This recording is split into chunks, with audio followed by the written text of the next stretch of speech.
12 सितंबर 1972 Cape Town के बीच पे खिली हुई धूप में एक आदमी अंडरवेयर में पसरा हुआ जूस को मजे से पी रहा है। बीच की ये शांति उसे मंत्रमुग्ध कर रही है। लेकिन तभी इसका फोन बजता है और फोन पे बात करते करते अचानक इसके चेहरे का रंग उड़ने लगता है। अब फोन कटने तक इसका मुंह गुस्से में लाल हो चुका है।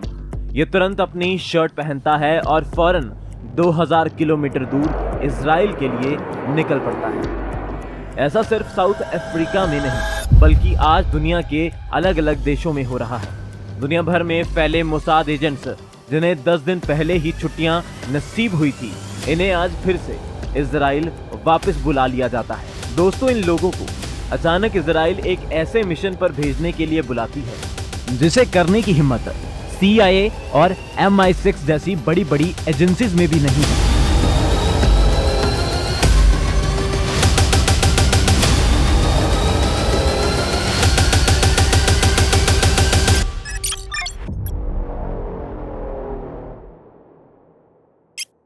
तेरह सितंबर 1972 Tel Aviv, Israel. Mossad headquarters के कमरे में ये अचानक बुलाए गए एजेंट्स अपनी अपनी कुर्सी पे बैठ चुके हैं।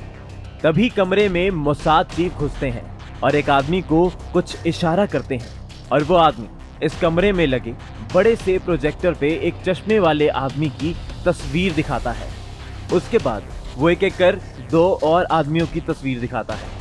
सारे एजेंट स्क्रीन की तरफ कंफ्यूजन में देख रहे होते हैं। तभी मोसाद चीफ कहते हैं, आज से पहले कई बार हम सब ने अपने टारगेट्स को ऐसे स्क्रीन पर देखा है, लेकिन इन तस्वीरों में कुछ खास है।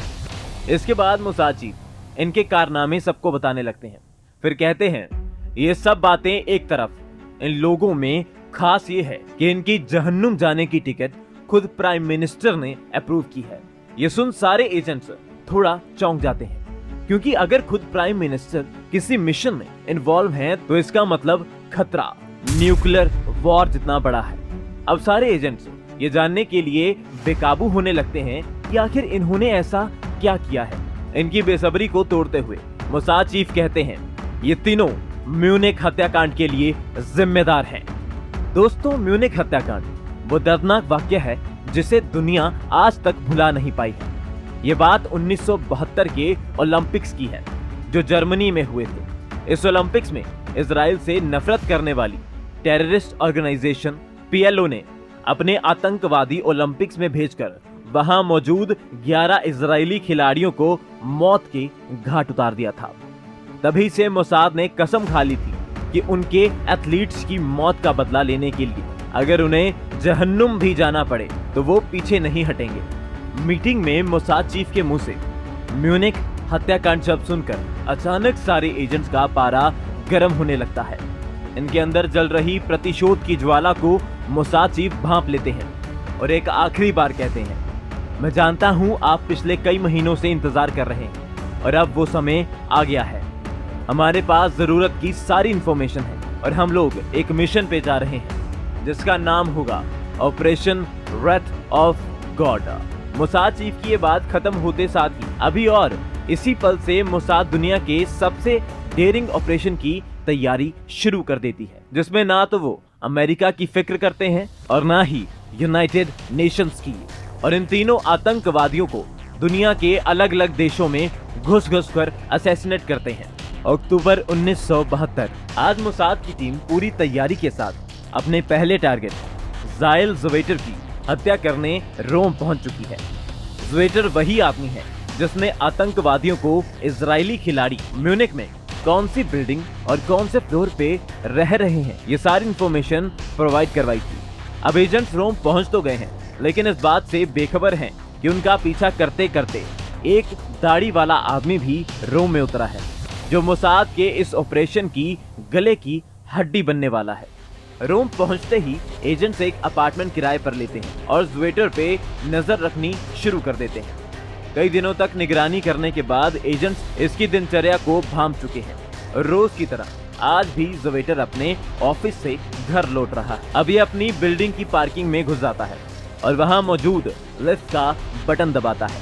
ये लिफ्ट के खुलने का इंतजार कर रहा है। और अचानक पार्किंग की लाइट बंद हो जाती है और पूरी पार्किंग में धूप अंधेरा हो जाता है। ज़वेटर मन में सोचता है अचानक लाइट कैसे चली गई, लेकिन तभी लिफ्ट का दरवाजा खुल जाता है। ऑफिस से थका हुआ ज़वेटर, जिसके लिए इस समय अपने बेड से जरूरी और कुछ भी नहीं है, वो लाइट की फिक्र छोड़ लिफ्ट में घुसने के लिए एक कदम आगे बढ़ाता है और तभी इसे गूंजती हुई आवाज सुनाई देती है, आपका नाम ज़ाइल ज़वेटर है क्या? इतना सुनिए गर्दन पीछे घुमाता है और दो हट्टे कट्टे आदमी इसके माथे पे बंदूक ताने खड़े हैं। इसकी आंख फटी की फटी रह जाती है और दिल मानो एक पल के लिए धड़कना बंद कर देता है। तभी गोलियों की आवाज आती है और ये तुरंत ही जमीन पे गिर जाता है। ये दोनों मोसाद एजेंट तुरंत यहाँ से निकल जाते हैं। इसके जाते ही पार्किंग में वो दाढ़ी वाला आदमी मरे हुए ज़वेटर की तस्वीर खींचने लगता है। इधर एजेंट्स अपनी पहली कामयाबी से काफी खुश महसूस कर रहे हैं, लेकिन वो नहीं जानते कि अगला टारगेट पिछले से कहीं ज्यादा मुश्किल है। और तो और मोसाद के इन एजेंट्स की प्लानिंग में एक और बहुत बड़ा गड्ढा है, जो सारे मोसाद एजेंट्स को आगे चल के ले डूबेगा। दिसंबर 1972, आज करीब 2 महीने बाद एजेंट्स पेरिस में बेखबर उतरे हैं। इनके दूसरे टारगेट का नाम हमशरी है और ये वही आदमी है जिसने म्यूनिख हत्याकांड को अंजाम देने वाले आतंकवादियों के नकली पासपोर्ट्स बनवाए थे और ये सुनिश्चित किया था कि सारे आतंकवादी म्यूनिख सही सलामत पहुंच जाए। एजेंट्स हमशरी को मारने की पूरी तैयारी करके आए हैं, लेकिन खुद को बचाने की इनकी तैयारी कुछ कमजोर है, क्योंकि ये पेरिस में बेफिक्र घूम रहे हैं और इस बात से पूरी तरह अनजान कि फिर से वही दाढ़ी वाला आदमी इनके पीछे पीछे ही पेरिस में उतरा है। एजेंट सबसे पहले हमशरी की दिनचर्या को रिकॉर्ड करते हैं। एक हफ्ते की सर्विलियंस के बाद उन्होंने एक अजीब बात नोटिस की। हमशरी अपनी बेटी और बीवी के साथ रहता है और रोज सुबह 8 बजे ये दोनों हमशरी को घर में अकेला छोड़ कहीं चली जाती हैं। अब एजेंट्स ने प्लान बनाया कि हम हमशरी के फोन में छोटा बॉम्ब फिट करेंगे और इसकी वाइफ और बेटी के घर से निकलते ही हमशरी को मार डालेंगे। अब एक एजेंट हमशरी को पत्रकार बन फोन मिलाता है और उसका इंटरव्यू लेने को कहता है। एक दिन हमशरी इंटरव्यू के लिए पहुंच जाता है और उस दिन चुपके से एजेंट हमशरी के घर में बॉम्ब फिट कर देते हैं। अब आता है द डे। गाड़ी में बैठे 2 एजेंट हमशरी के घर पे नजर टिका लेते हैं और एक एजेंट फोन बूथ के पास खड़ा हो जाता है। प्लान के हिसाब से एजेंट्स हमशरी की वाइफ और बेटी का घर से निकलने का इंतजार करने लगते हैं। इंतजार करते करते करीब 8 बज गए हैं और एजेंट्स चौकन्ना हो जाते हैं, क्योंकि वो दोनों किसी भी वक्त बाहर आने वाली हैं। लेकिन आज सूरज पता नहीं किस दिशा से निकला है।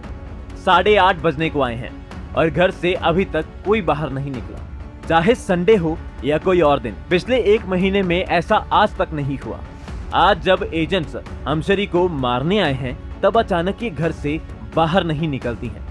एजेंट्स को ये कोई इत्तेफाक नहीं लग रहा है और उनकी बेचैनी बढ़नी शुरू हो जाती है। कहीं उनका प्लान एक्सपोज तो नहीं हो गया है। ऐसे ही बहुत सारे सवालों का ज्वालामुखी उनके मन में फूट जाता है। तभी घर से हमशरी की वाइफ और बेटी बाहर निकलती हैं। ये देख एजेंट्स की उम्मीद फिर से जिंदा हो जाती है और वो चैन की सांस लेते हैं। लेकिन वो दाढ़ी वाला आदमी इन एजेंट्स के सारे कारनामों के सबूत अब तक फ्रांस पुलिस को दे चुका है और वो किसी भी वक्त इन एजेंट्स को रंगे हाथ पकड़ सकती है। इधर एजेंट्स उत्सुक हो जाते हैं कि एक समस्या तो खत्म हुई और दूसरी समस्या उनकी तरफ आगे बढ़ रही है और वो उससे अनजान ही है। टेलीफोन बूथ से एजेंट हमशरी को फोन मिलाता है। हमशरी जो अभी अभी नहा के निकला है और वो अपने बाल सहलाते हुए फोन उठाता है और टेलीफोन बूथ में खड़ा एजेंट उसकी आवाज सुनते ही गाड़ी में बैठे एजेंट को अंगूठा दिखाता है। गाड़ी में बैठा एजेंट तुरंत बॉम्ब डेटोनेट कर देता है। तभी उधर हमशरी के हाथ में पकड़ा हुआ टेलीफोन ब्लास्ट हो जाता है और एजेंट्स अपने दूसरे टारगेट को भी मौत के घाट उतार देते हैं। लेकिन इधर एजेंट्स अपने टारगेट को नरक भेजकर अंदर ही अंदर गर्व महसूस कर रहे होते हैं कि तभी इस मोहल्ले में सायरन की आवाज गूंजने लगती है। एजेंट्स को कुछ समझ नहीं आता और वो फटाफट टेलीफोन बूथ वाले एजेंट को गाड़ी में बिठाते हैं और भागने लगते हैं। इधर फ्रांस पुलिस हाथ धो के इनके पीछे पड़ जाती है और करीब 1 घंटे पेरिस की गलियों में गाड़ी भगाने के बाद इन एजेंट्स को थोड़ी राहत मिलती है। एजेंट्स इस पुलिस वाले इंसिडेंट को एक इत्तेफाक मान लेती है, लेकिन एजेंट्स को ये इंसिडेंट इत्तेफाक नहीं मानना चाहिए था। ऐसा क्यों? इसका जवाब आपको एजेंट्स के अगले टारगेट के रूप में मिल जाएगा।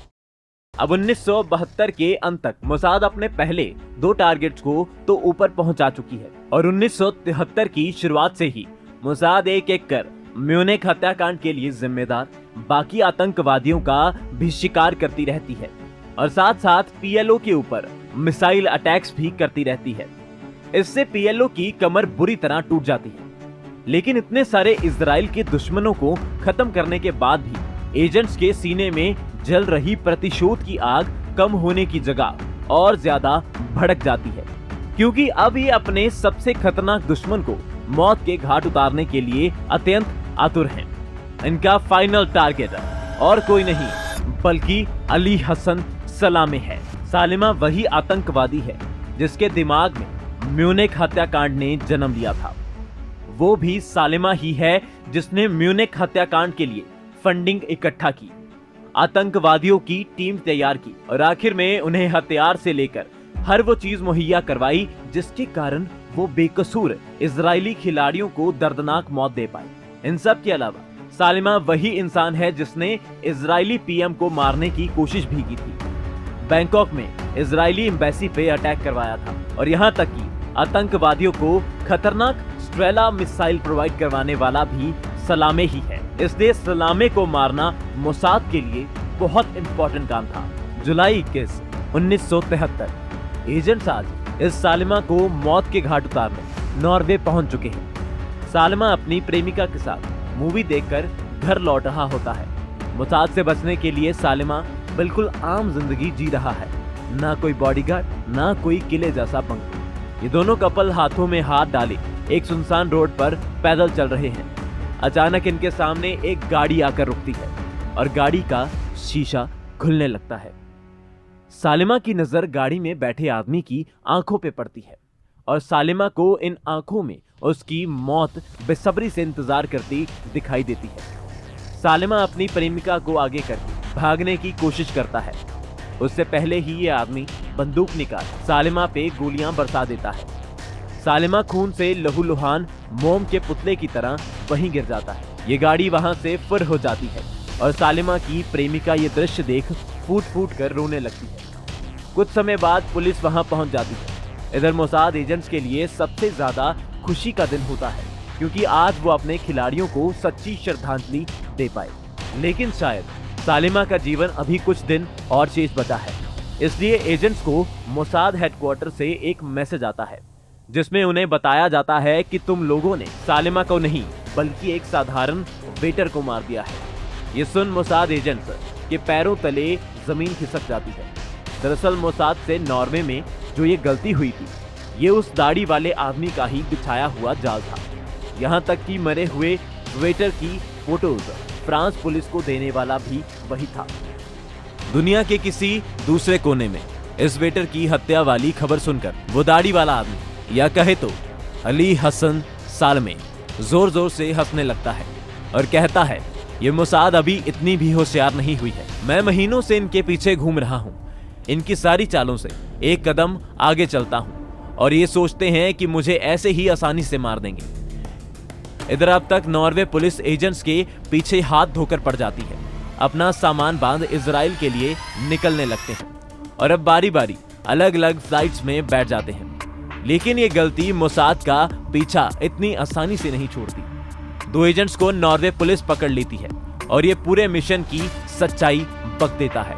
इस कारण इजराइल की पूरी वेस्टर्न वर्ल्ड में किरकिरी हो जाती है और ऑपरेशन व्राथ ऑफ गॉड को बिना उसके अंजाम तक पहुंचाए ही तुरंत बंद करना पड़ता है। 15 जनवरी 1979 बेरूत, लेबनान।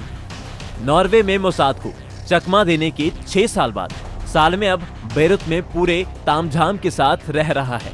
अब इसको चारों तरफ बॉडीगार्ड्स घेर के रखते हैं और जब ये सड़क पर चलते हैं तो बुलेट प्रूफ गाड़ियों के कॉन्वो में चलता है। सालमे को लगने लगा कि मोसाद ने घुटने टेक दिए हैं और अब ये इजराइल को कितना भी दर्द दे सकता है।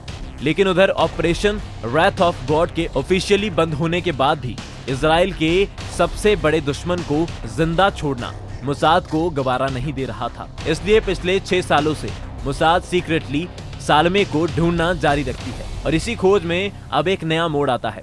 मोसाद को एक इनपुट मिलती है जिसमें सालमे की लोकेशन सटीकता से बताई हुई है। लोकेशन मिलते ही मोसाद बिना समय बर्बाद किए सालमे को मारने का प्लान तैयार करती है और उसी के तहत सालमे की बिल्डिंग के सामने वाली बिल्डिंग में एरिका नाम की मोसाद एजेंट रहने के लिए आती है। ये सुबह बालकनी में बैठ जाती है और शाम तक यहाँ पेंटिंग्स बनाती रहती है। दरअसल एरिका पेंटिंग्स की आड़ में सालमे के घर से निकलने और लौटने की टाइमिंग्स पे पैनी नजर टिका कर बैठती है। एरिका को ऐसा करते अब तक 1 हफ्ता हो चला है और आज इससे मिलने मोसाद के कुछ मेहमान आते हैं। ये एरिका से पूछते हैं, क्या तुम डिसाइड कर चुकी हो? एरिका हाँ में सर हिलाती है। अगले दिन सुबह 10 बजे सालमे ब्लू कलर का कोट पहनकर अपनी बिल्डिंग से बाहर निकलता है। इसके पीछे पीछे बॉडीगार्ड्स भी निकलते हैं और सामने खड़ा बॉडीगार्ड इसकी शेवरोलेट का दरवाजा खोलता है। सालमे गाड़ी में बैठ जाता है और इसका कॉन्वॉय धीरे धीरे आगे बढ़ने लगता है। एरिका आज रोज की तरह बालकनी में नहीं बैठी है बल्कि अपनी बालकनी से थोड़ा एक बिल्डिंग के अपार्टमेंट में बैठी है। एरिका के सामने वाली बिल्डिंग में एक और मोसाद एजेंट बैठा है और वो अपनी दूरबीन से सालमे के कॉन्वॉय को देख रहा है।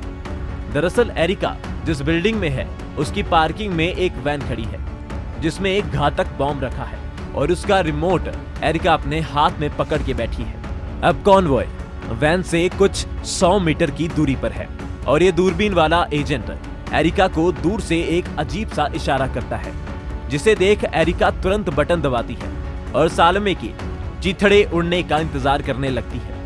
लेकिन ऐसा कुछ नहीं होता और सालमे बेफिक्री से आगे बढ़ता रहता है। एरिका घबरा जाती है और फिर जोर से बटन दबाती है और इधर कॉन्वॉय अभी भी आगे बढ़ता रहता है। अब एरिका रिमोट की बैटरीज निकाल के वापस डाल रही होती है और इधर कॉन्वॉय किसी भी पल बॉम्ब वाली वैन को क्रॉस कर सकता है। एरिका फटाफट बैटरीज डालती है और पूरा जोर लगा बटन दबा देती है, लेकिन बॉम्ब ब्लास्ट नहीं होता है और कॉन्वॉय अब वैन के बिल्कुल सामने पहुंच चुका है। एरिका बुरी तरह से डर जाती है और सोचने लगती है कि कहीं सालमे ने हमें फिर से नॉर्वे की तरह फंसा तो नहीं दिया। ऐसे ही सवालों का तूफान उसके सोचने की शक्ति धीरे धीरे कम करने लगता है। वो घबराहट में लगातार बटन दबाती रहती है और सामने वाली बिल्डिंग में बैठे दूरबीन वाले एजेंट की तरफ निराशा से देखने लगती है। एरिका ने अब हार मान ली है और वो आंखों में आंसू छिपाए खुद को कोसने लगती है क्योंकि कॉन्वॉय वैन को लगभग क्रॉस कर ही चुकी है। तभी एक जोर से धमाका होता है और एरिका के अपार्टमेंट के शीशे तड़क जाते हैं। धमाका इतनी जोर से होता है कि सालमे की कार आग का गोला बन जाती है। एरिका बालकनी से नीचे झांकती है और सालमे लगभग जला हुआ रेंगते हुए अपनी जलती हुई गाड़ी का दरवाजा खोलता है और सड़क पे गिर जाता है। अब सालमे की आंखें धीरे धीरे बंद होने लगती हैं और जितने लोगों को उसने दर्द दिया था उनकी चीखें उसे सुनाई देने लगती हैं। कुछ देर तक सड़क के बीचों बीच ये ब्लैक सितंबर का सबसे खतरनाक आतंकवादी पैर से मसले हुए कॉकरोच की तरह पड़ा रहता है और फिर आखिरी में दर्द से कहराते हुए दम तोड़ देता है। दोस्तों, कुछ इस तरह मोसाद ने अपने नागरिकों को इंसाफ दिलाने के लिए सारी हदें पार कर दी थी। क्या आप मानते हो कि कई बार देश की सुरक्षा के लिए मोसाद की तरह कुछ रूल्स तोड़ने पड़ते हैं? अगर मैं आपसे कहूं कि नेक्स्ट वीडियो में हम रॉ का ऐसा मिशन कवर करने की सोच रहे हैं जिसमें वो मोसाद की तरह ही हर तरह पाकिस्तान में घुसकर आतंकवादियों की हत्या करते हैं, अगर आपको वो वीडियो चाहिए तो मेरी वर्ल्ड अफेयर फैमिली इस वीडियो पे एटलीस्ट 10,000 कमेंट करो। जय हिंद।